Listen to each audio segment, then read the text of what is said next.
Con motivo de la actividad docente dual impartida en la UMH, se informa de las condiciones de uso de la aplicación de videoconferencia que a continuación se va a utilizar. Primera, la sesión va a ser grabada con el objeto de facilitar al alumnado, con posterioridad, el contenido de la sesión docente. Segunda, se recomienda a las personas asistentes que desactiven e inhabiliten la cámara de su dispositivo si no desean ser visualizadas por el resto de las personas participantes.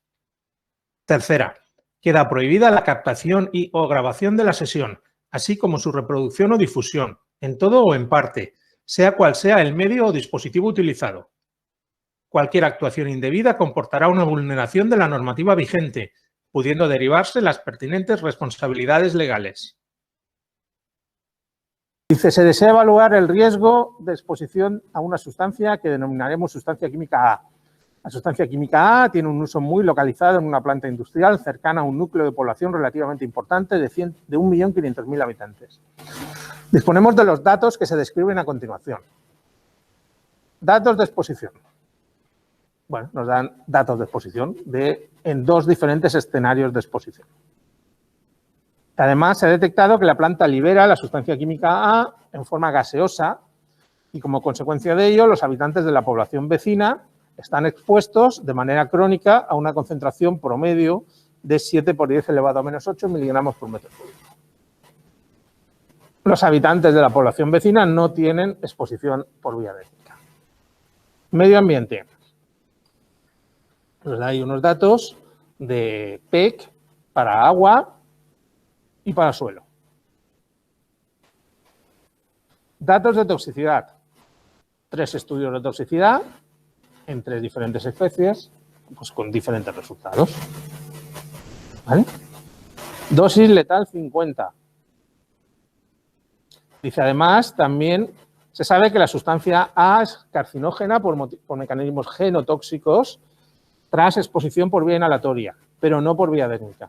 Los estudios epidemiológicos han demostrado que para exposición de humanos durante 70 años y 24 horas al día, el factor dependiente es de 7 microgramos por metro cúbico a lo menos. Toxicidad acuática.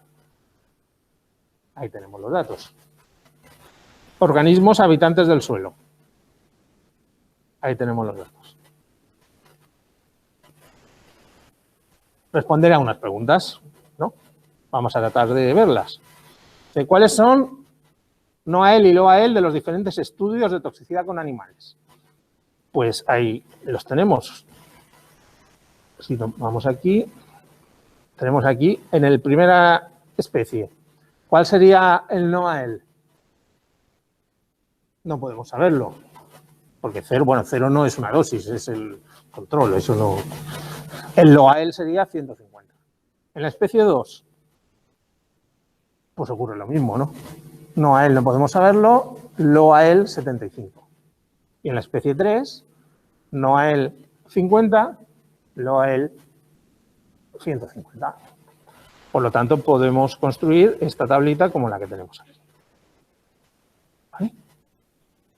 Dice, ¿existe riesgo de toxicidad a la salud humana por efectos con umbral de toxicidad a los trabajadores de la planta? No, pues vamos a verlo. Para estimar si existe riesgo de toxicidad a la salud humana para efectos con umbral, hemos de calcular la dosis de referencia. Elegimos el estudio crítico. ¿Cuál es el estudio crítico? ¿Cuál es el valor más bajo que hay ahí? Los 50 miligramos por kilo por día de la especie 3.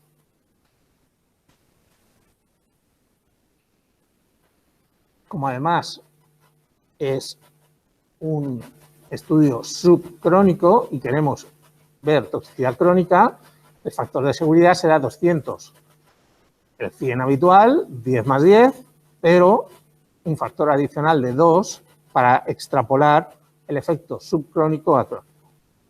Por lo tanto, la dosis de referencia la podemos calcular aquí como 17,5 miligramos por día.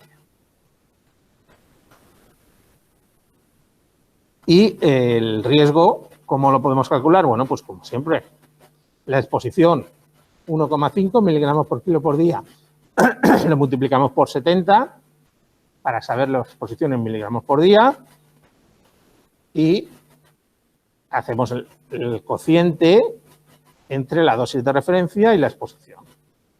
¿Qué nos sale? Que el riesgo es significativo en el escenario de exposición número 1, pero no en el escenario de exposición número 2.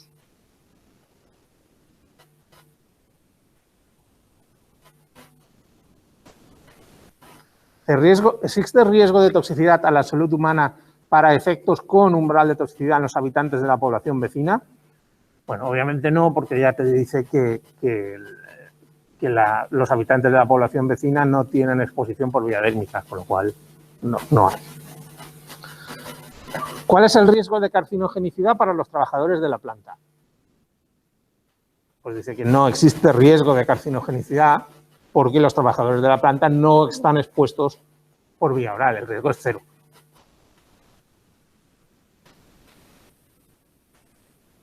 ¿Y para la población vecina? Bueno, para la población vecina la podemos calcular. Nos dice que la exposición es 7 por 10 elevado a menos 8 miligramos por metro cúbico. Lo tenemos que pasar a microgramos por metro cúbico.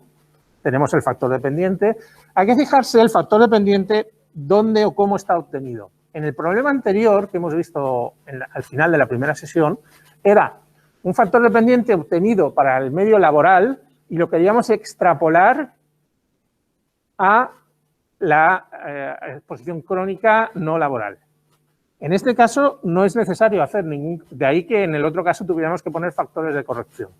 En este caso no es necesario aplicar factores de corrección porque ya nos dice que el factor dependiente está obtenido para exposición crónica asumiendo por las 24 horas al día. De ahí que el riesgo sea, pues como siempre, el producto de la exposición por el factor dependiente. ¿Qué unidades? Ninguna. El riesgo es adimensional. Eso tenerlo presente, es importante también.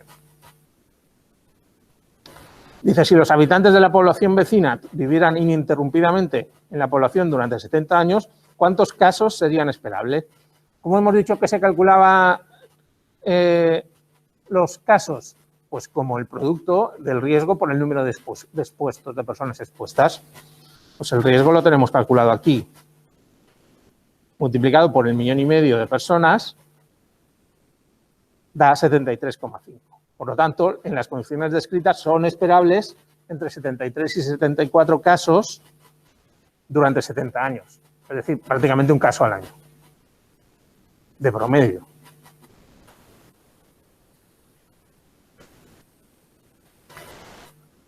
Dice, si los trabajadores de la planta desarrollan su actividad laboral ininterrumpidamente durante 40 años, ¿cuántos casos de carcinogenicidad serían esperables? Dice, pues ninguno, ya que los trabajadores de la planta no están expuestos. Si hemos dicho antes que el riesgo era 0, el número de casos 0 multiplicado por el número de individuos expuestos sigue siendo 0. Y la parte medioambiental. Dice, riesgo para el medio acuático. Bueno, como siempre, aproximación aguda. La menor de las dosis letales 50, factor de seguridad de 1000. Ahí tenemos 18 nanogramos por litro. Razón de caracterización del riesgo, el cociente entre el PNEC y el P. 60, no hay riesgo. Toxicidad crónica.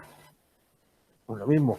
Tenemos dos especies, el menor del NOE, que es 5, pues 5 dividido entre 50, pero 1, PNEC 100 nanogramos por litro, razón de caracterización del riesgo 333.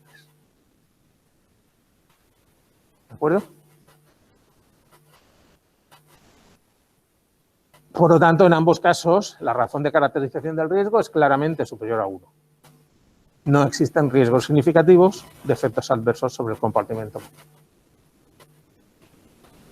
Para el suelo, PNEC de toxicidad aguda es lo mismo, exactamente igual, lo único que en vez de En vez de algas, darneas y peces, son otras especies. Dice, para calcular el PNEC toxicidad aguda utilizaremos el menor de las dosis letales 50 entre las 3 especies disponibles y un factor de seguridad de 1000. Por lo tanto, 10 nanogramos por kilo. La razón de caracterización del riesgo, 11. No hay riesgo de toxicidad aguda. Toxicidad crónica. El menor del NOEC.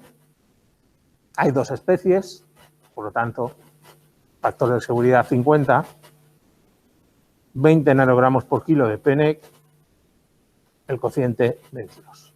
En ambos casos, la razón de caracterización del riesgo es superior a 1. Por lo tanto, podemos afirmar que no existen riesgos significativos de efectos adversos sobre el comportamiento ambiental suelo.